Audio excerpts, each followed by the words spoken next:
They actually said, your kids are going to fail because you homeschool.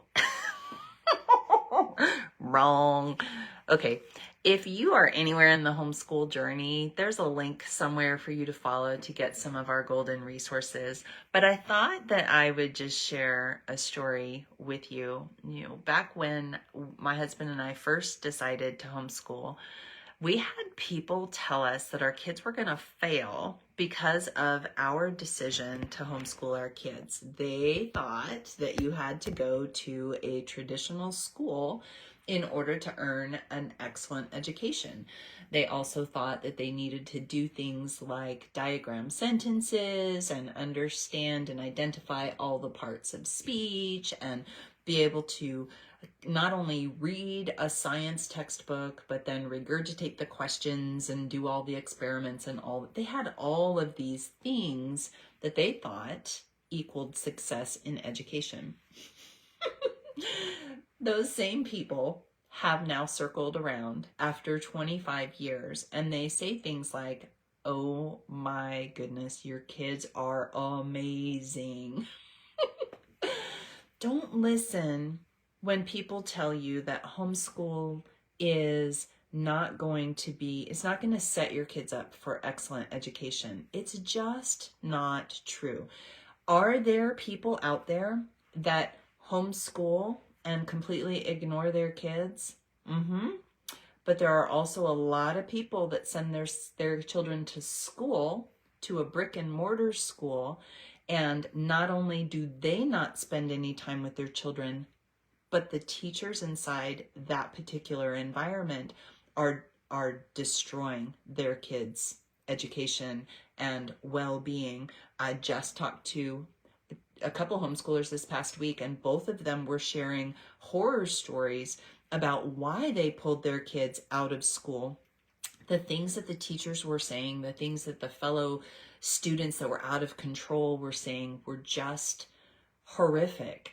And, when we look at that through the lens of, is homeschool going to set our kids up for success or failure?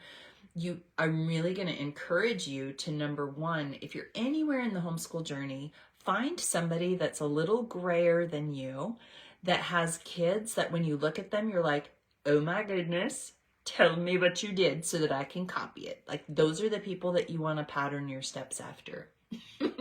If their kids are illiterate and they're belligerent and they're twits in society that are just causing all kinds of ruckus, I would just say pray for them and move on. But if their kids are articulate and well-read and interested and social and those types of things, lean into what that homeschooler is sharing and pattern the things that you're doing after them. It's really important that you follow people that are living a life that you want to pattern your life after.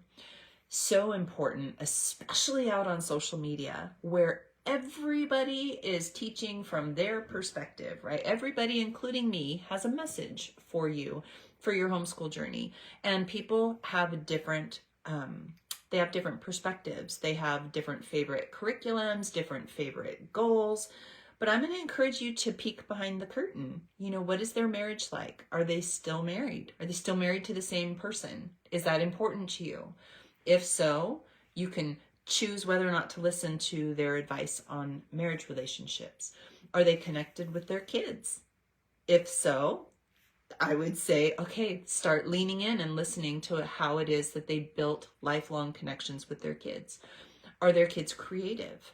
Do they write? Do they draw? Do they dance? Do they play musical instruments? Do they design? Do they build? Do they minister to people? Do they run businesses? Are they, do they have a success path that you would want to pattern your kids' lives after? Then I would say lean in and glean from them.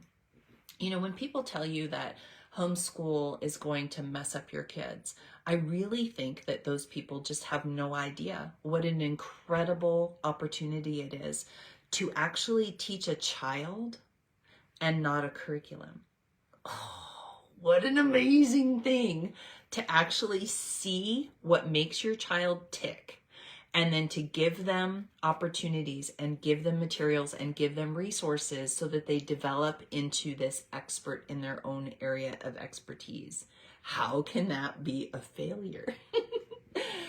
Did my kids play with Legos for 1,000 million hours times 10? Absolutely. Did they run outside? Nah, 5 cents. So did they run outside and sword fight? They did. They did. Did they ride bikes when all the other kids were at school? They did. But did we read and marinate them in story? We did.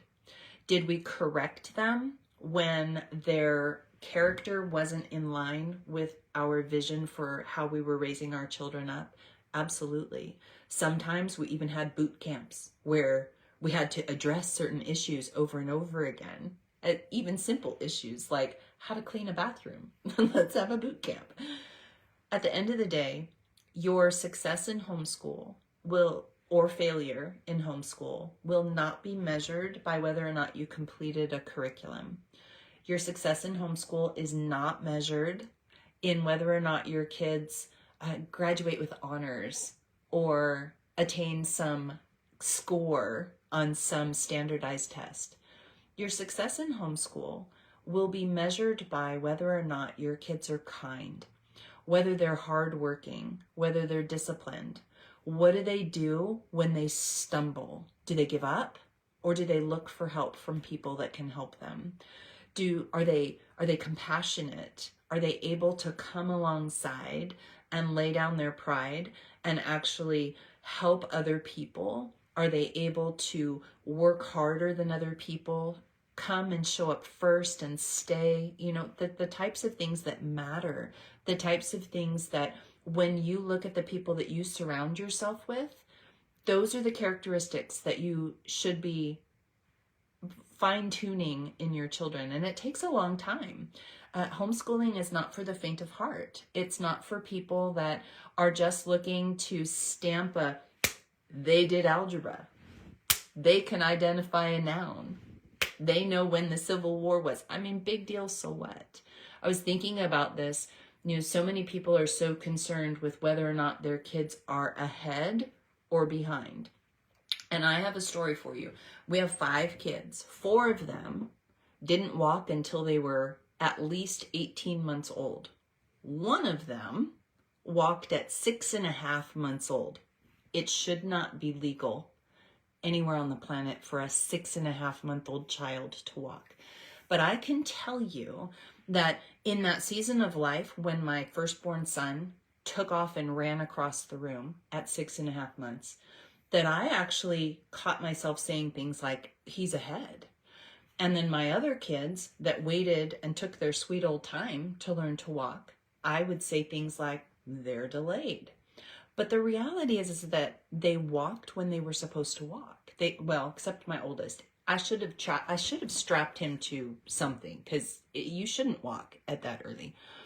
Your kids being ahead or behind doesn't make any difference academically. If at the end of the day, they lose their love of learning, they don't recognize that if they can read, there's this whole world that is open to them. It doesn't matter if they're behind, if at some point they catapult forward and that light bulb goes on and they do learn to love to read. They do learn to love to learn in general. This whole idea of being ahead or behind, we like to measure ourselves against each other. It's just the way that people are. Am I faster than you? Am I slower than you? Am I thinner than you? Am I fatter than you? You know, do I have more money than you? Do I have less money than you? Is my hair gray? Is it not gray? We just automatically start to categorize and put ourselves in a pecking order. And with homeschool, it's why people will say things like, your kids are going to fail if you homeschool them, because they're looking for a way to measure whether or not their choices were as good as your choices for your kids. And I want you to put yourself in a position where you allow yourself to silence the critics, silence those that are saying that homeschooling is going to set your kids up for failure. It's not.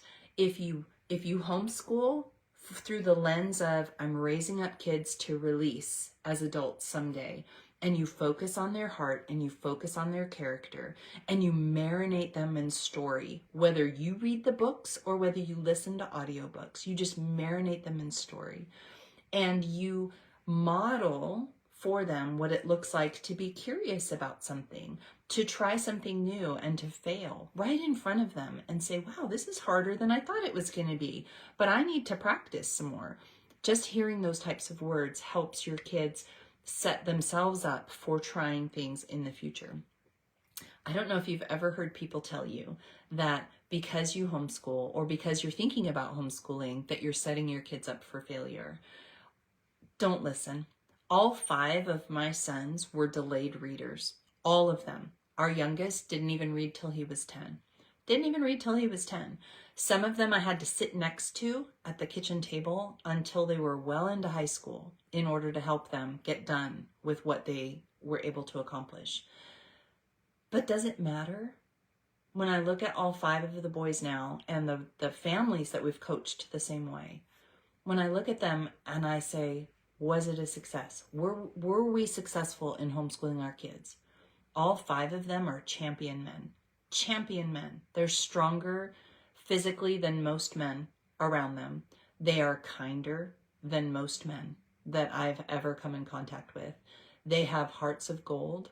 They will stand in the gap and protect you. All of them, when I walk down a hill, all of them surround me and start holding on to things so that mama won't slip down the hill. They're amazing people. You trip and fall in front of them, they're going to pick you up. They're going to help you. They're going to help you to your car. They're going to pick up anything that you fell, that you spilled. They're going to talk about weird things because they're confident in who they are. They all read and they speak as if they have absorbed stories over the 2 decades or 3 decades of their lives. They are amazing people. Are they successes? We've raised a historian, a screenwriter, a musician, a mathematician, scientist, and a someday business owner / rower. Well, he's already a rower. But they help people, they love people, they're curious, they're excited. They're just amazing people. So when I look at homeschool, I'm going to encourage you before I go that when you think about what it takes to succeed in homeschool, think about it through the lens of, by the time my kids graduate high school, what is it that I want them to know? What is it that I want them to be like? I can tell you it will have nothing to do with this curriculum or this lesson plan. You're going to very likely, if you can get yourself to step back, you will see things like, gosh, I want them to hold on to their faith. I want them to know their basic math facts inside and out so that they can balance a budget or judge whether or not this is a better deal than that. I want them to be readers and I want them to fall in love with story. So I want them to marinate in story, and I want them to be able to express themselves both on paper or a screen or orally, right? These are important things. I want them to be kind. I want them to be compassionate. I want them to be helpful and responsible and diligent and hardworking. I want them to have grit so that they don't just give up when something's hard, right? These are the reasons why we homeschool. We do not homeschool for kids to complete algebra or grade 7 grammar or American history or British history or Indian history. That stuff is great, but it's not the goal. So step back, establish your goals, look for people that have gone before you, that are grayer than you, and that are living the life, not that you covet and want, right? You don't want to live somebody else's life, but if you're gonna listen to them, make sure that they're living a life that you want your life to be like. It's super important because birds of a feather flock together, and you're gonna pick up some of those habits from people that you hang out with. So if you need help, we would love for you to find the link. We've got all kinds of goodies for you at Homeschooling Olympians. And let me know what you think. Do you have your master homeschool goals? Can you step back and take a longer view of what it means to be successful as a homeschooler? Continue the conversation below, and I'll see you next time.